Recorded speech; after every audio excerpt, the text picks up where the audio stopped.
Probably every generation has its central issue in terms of the gospel and what it means.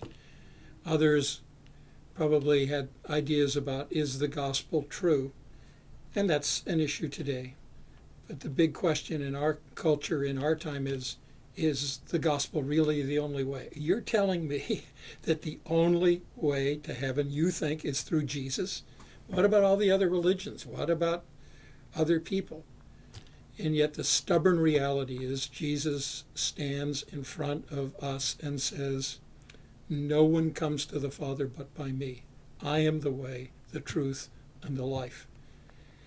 And that's the truth that we're going to be thinking about as we look at John 14. It is an astonishing claim, but really it isn't. If he is who he is, if he really is the one that John begins by saying, in the beginning was the Word, and the Word was with God, and the Word was God, it's entirely different. I mean, for any human being to say such a thing is nonsense.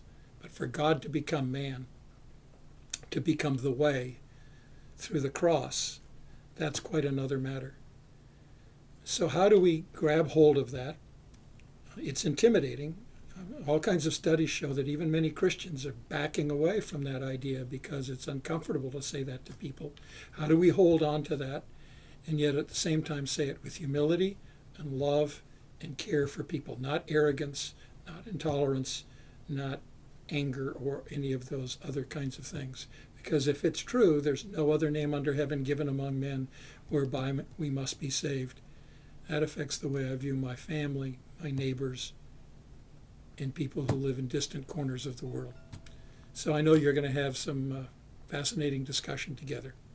Go for it.